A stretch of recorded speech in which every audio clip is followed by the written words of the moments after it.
Good morning. My name is Michele Strasz. I'm the Executive Director of the Capital Area College Access Network. And today we want to talk to you a little bit about talking with your legislator. We're getting ready for our annual Advocacy Day with the Michigan College Access Network in Lansing. And I wanted to have an opportunity to talk with our listeners a little bit about what your role as an advocate for college access and some of the steps and tips that you can take in order to be a more engaged advocate. So our workshop today is called So You Want to Talk to a Legislator. I always start by reminding people that legislators are people too. They go to the grocery store just like you. They put their pants on the same way you do as well. But they are elected by you, the people, to uphold the state constitution, promote the health and well-being of our citizens, and provide for adequate resources to carry out the business of the state. They are not experts on subjects. They need your expertise, which is why we're here today to talk about this. So I want to make sure we talk about how you can make a difference. We talk a little bit about who's who in the zoo, who are the players, and what's the process. I want to talk specifically about how to communicate with elected officials, and then what to expect when you go into a meeting with the legislator. So first off, what is advocacy? Advocacy is speaking up on behalf of something or someone in order to make a difference. There are a lot of different types of advocacy. Most people usually think of lobbying as the only form of advocacy, but there are many different types. So you may have case advocacy, you may have legal advocacy, and certainly lobbying is one form of advocacy. We want to make sure that we're talking generally about how you might speak up on behalf of something or someone else. I always like to remind you that you already know everything you need to know about how to be an advocate. If you're a parent, you know this really well. You're speaking up on behalf of your children every day. It may be through school. It may be teaching them something in order to be able to navigate a system or a process. So you really do already know everything you need to know in order to be an advocate. The most important thing is that you need to remember that you have expertise and that you need to share that expertise with people that we elect to public office. Want to remind you that elected officials work for you. You pay taxes, you pay their salary. So they have an obligation actually to listen to what you have to say because you are their boss. Unfortunately, though, we have too many people that don't use the power of voting as a form of advocacy. We have nearly 2.5 million adult voters for 10 million or so citizens in the state of Michigan. This means that we have a lot of adults that aren't speaking up on their own behalf, let alone on behalf of the children that they might have in their household. So this is why it's very important for us to be more engaged, particularly if you are someone that is working on behalf of children and families, or if you are a parent. We need you to use your voice and your vote on behalf of our young people. So one of the things I always have people do when I do this as a workshop out in the community is to ask you, what do you care about? It's important for you to reflect on this before you actually go in and have a conversation with an elected official. Specifically, what issues are you concerned about? In our case today, we're going to be talking a little bit about college access and college attainment. We want to make sure that our young people continue their education beyond high school. We want to make sure that young people have the resources and the capacity in order to take advantage of higher education through financial aid. We want to make sure that young people have the support to walk through the processes. So that's why we provide things like college advisors out in the community so that they have support to walk through those processes, as do their families. So these are the issues that we care about here at College Access Network. But then we need to know your why. Well, the why varies, of course. So in our case at CapCAN, we care about this because we know that 70% of the jobs in our community require some type of post-secondary degree or credential.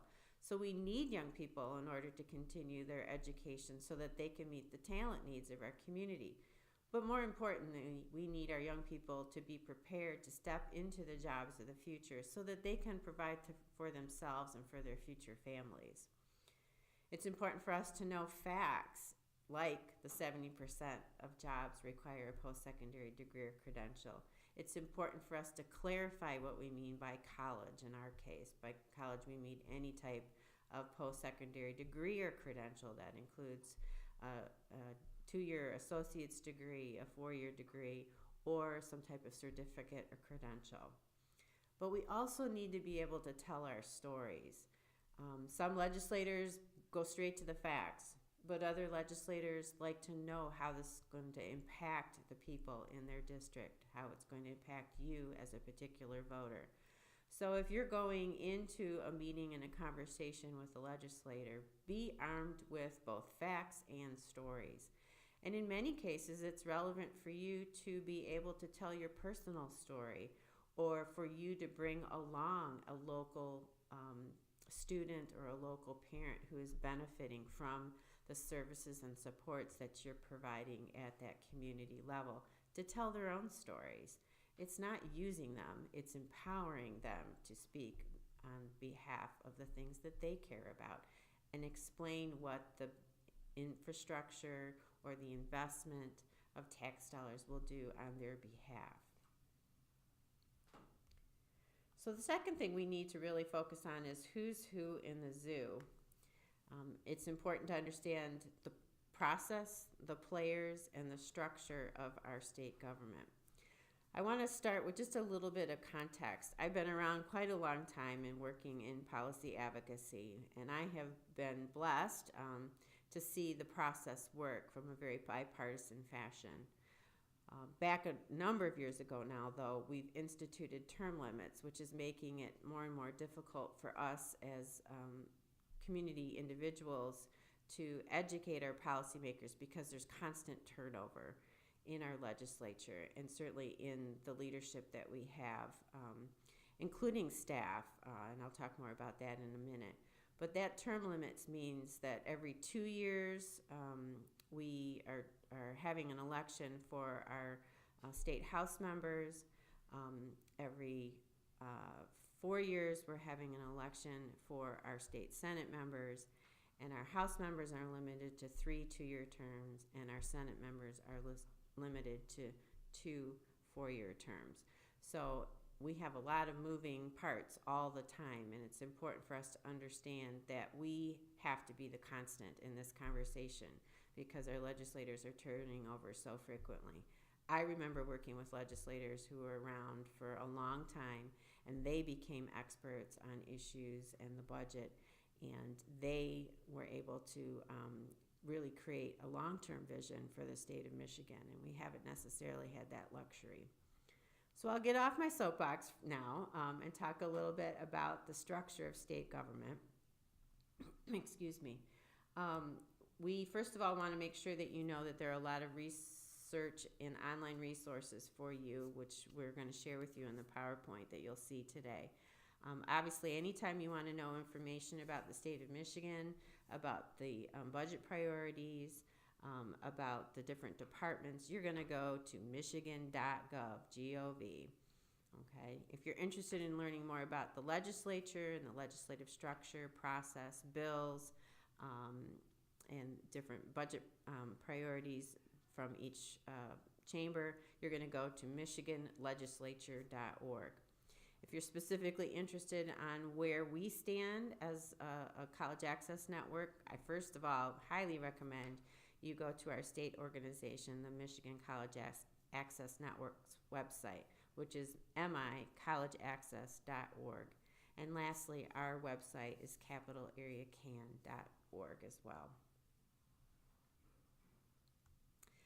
So if you are communicating with legislators, it's important for you to understand which chamber that you are dealing with. So we refer to the administrative structure, the judicial branch of our government, and then the legislative branch. And in this case, we're specifically speaking of our legislative branch.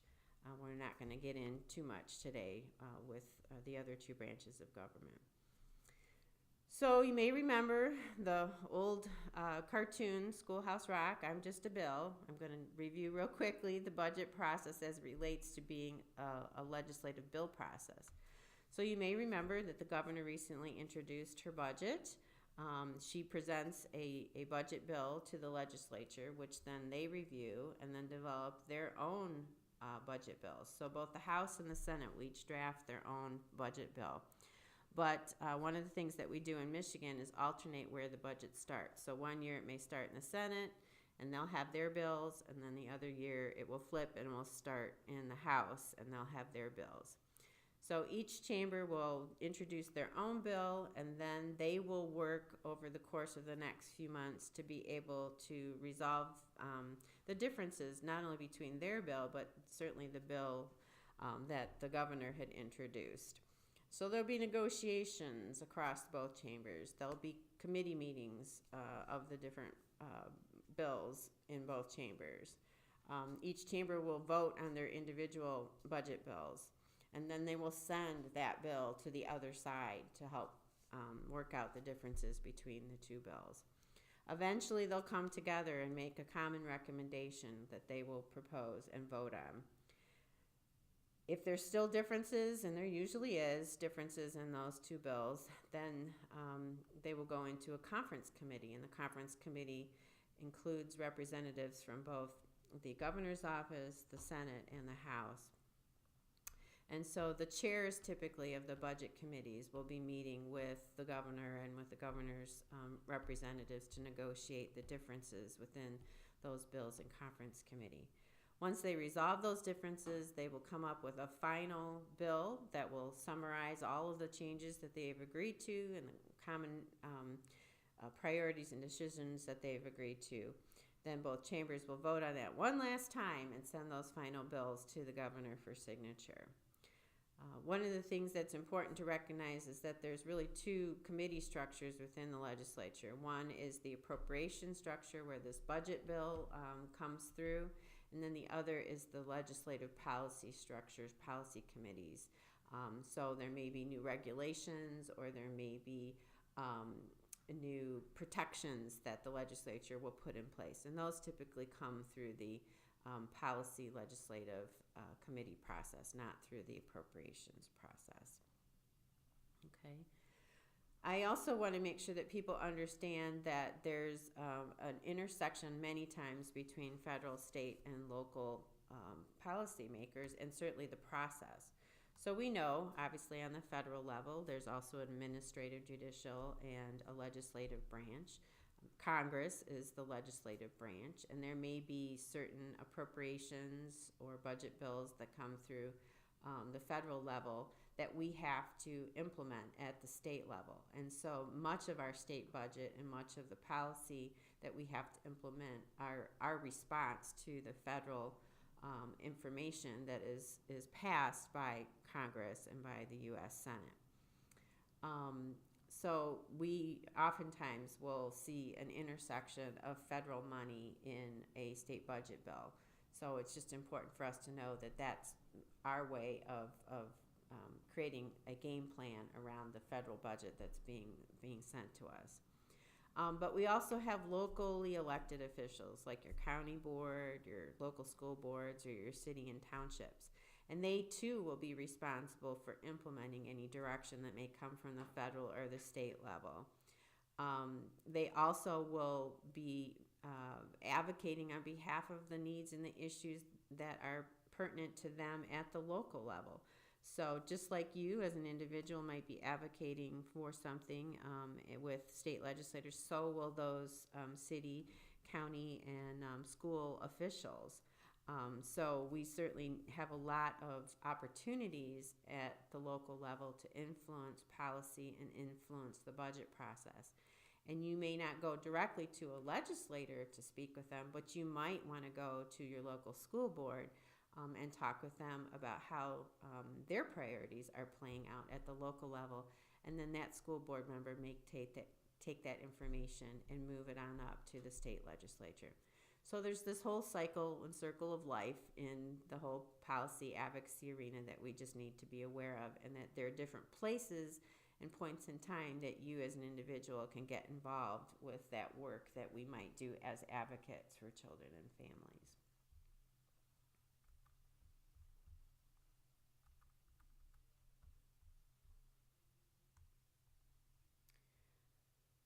So the last thing I want to make sure to focus on today is how you might communicate with state legislators.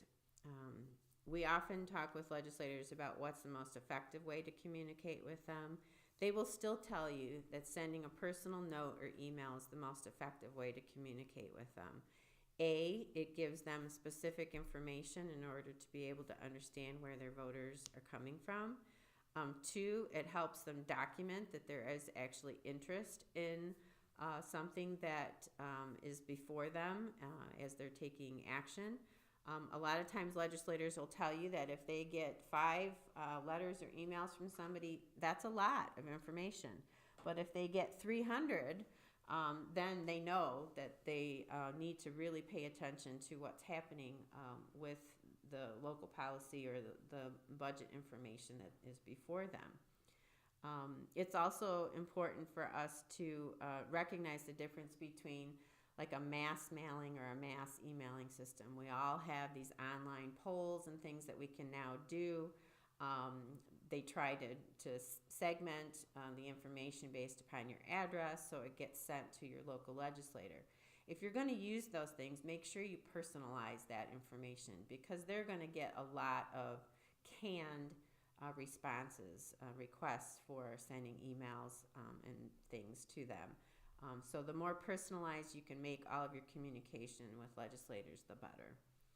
Calls are also effective, particularly as we get further and further into the budget process where let's say you are trying to communicate with your local official, but you also want to influence, let's say, the chair of a committee that is ultimately going to be in that negotiation with the governor, let's say, on the conference committee bill. Telephone calls can put that final pressure on someone in order to take a particular stand on a bill or on an issue. Meeting with legislators is something that we're going to be doing, as I mentioned, when we go to the CapCAN Advocacy Day. You can meet with them either at the Capitol or you can meet with them in the community. Many legislators have things like coffee hours or little town hall meetings where you can go and meet with them and testify or talk informally with them about different things that you care about. So take advantage of those opportunities because at the local level, because you'll have more time with the legislator and with their staff in order to be able to talk with them. You can also testify. That's where you would go before a committee and specifically speak, typically on behalf of or against a piece of legislation. We all have state organizations that advocate and lobby and can work with us on preparing those notes that you might need in order to go in to testify on behalf of a bill or policy issue. I also encourage people to bring their legislators in or invite them to come in at different site visits. You may invite them to be a speaker at your organization or your board meeting if you run a nonprofit, but you might also want to give them a tour of your building and show them not only where people obtain services in the community, but get a chance to actually meet with the people that you are serving and talk to taxpayers in the community to put a face on the issue that you are talking about. You can use your media as well. You may issue a press release. You may post some things on social media because legislators and their staff people are monitoring media every day to find out how people are responding to different things. But recognize that our media process is so fast and so furious now. It's changing every day, and so it needs to be coupled with other tactics like writing letters to legislators in order to be most effective. And then last but not least, and I think certainly probably one of the most important things that we could and should be doing in communicating with our legislators is voting. As I said, you are the taxpayer, you elect these people, and you need to speak with your vote. And it's important for us to do that every 2 or 4 years, depending upon what office that we are focused on. So what do you expect when you come into a meeting with a legislator? First of all, you may have to make the appointment, or if you're working with a state organization like MCAN, they might make the appointment for you. It's important for you, of course, to know who your legislators are, and you can certainly find that out through a lot of different online vehicles these days. But set up that meeting with the legislator. Ask if you can have 15 to 20 minutes to meet with them and talk with them about a specific issue. You probably will need to follow up with an email to their staff person just to confirm what you plan to speak about and how much time you need and who all is coming to that meeting. I always encourage people, if you've never done a meeting before, to do a little bit of a role play. Go back to those original questions that I posed to you. What do you care about? Why do you care about? What are the facts? And what stories are you going to tell? If you're going by yourself, you're going to do all those things in a conversation with the legislator. But if you're going with a group of people, maybe you divvy up some of the responsibilities. So one of you does the formal ask, somebody else gives some of the facts and statistics, and then somebody else tells their story, just to make sure that you cover all the bases when you're having that conversation. Many times you will meet with legislator and their staff members. In some cases, if the legislature gets called into another meeting, you will meet with staff. Don't be offended by that. Staff are incredibly important in this process. They are the content experts in the office. They're the one that you're going to need to get to know as well as the legislator. They're the one who may call you up for information to follow up. They're the one that's going to read through the packet that you're going to leave for them with more information. And they're the one that's going to make sure that their boss understands the issue before their boss goes in and votes in legislative session. Lastly, it's always important to use the KISS principle, so keep it simple, stupid.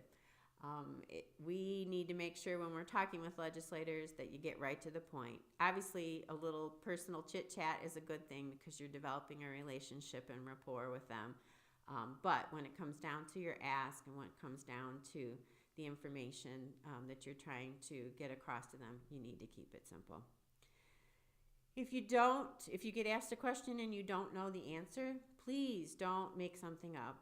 Make sure that you tell them that you will go back and do a little research or follow up with someone who does know about the issue and get back with them. Always follow up with them if you promise to do that. And make sure you also follow up with a thank you to both them and their staff for taking the time to meet with you. That can be a personal note, that can be an email, but follow-up is really important. I'd also put in a plug here for making sure to periodically communicate with your legislator just in informal ways. If you know when their birthday is, send them a birthday card. If they've been reelected, send them a congratulations card. If they've done something or been given an award in community that you want to acknowledge, send them a congratulations card. They don't get thanked very often. They'll tell you more often than not, the calls and the letters and emails in their offices are negative and criticism. They're actually more inclined to remember you if you do something positive, if you do something personal, and you really work on that relationship with them. It's like any relationship, you've got to work at it. In your packet that you'll get online, we will have a little bit of information about how to send a postcard or a letter to your legislator. So I challenge you as the last step of our conversation here today to take some action. There's a sample message in your packet about college access. I encourage you to take that information and cut and paste it, put it into a letter or an email that you're going to communicate with the legislator. Don't forget to tell your story and make sure that you include your name and address on that information, because legislators want to know if you actually live in their district or you work in their district. And it makes a big difference if you live in their district, because they're more likely to pay attention to what you have to say when you are communicating with them. So one of my favorite authors is Dr. Seuss, and I always end my session in a quote from Horton Hears the Who by Dr. Seuss. This, cried the mayor, is our town's darkest hour, the time for all who have blood that is red to come to the aid of their country, he said. We've got to make noises in greater amounts, so open your mouth, lad, for every voice counts. I hope this has been helpful information for you. We look forward to seeing you at College Access Advocacy Day on April 17th. And if you need any help or assistance, please feel free to reach out to me. I'm at strasz@capitalareacan.org, or you can give me a call at 517-203-5011. Thanks so much for your time. Have a great day.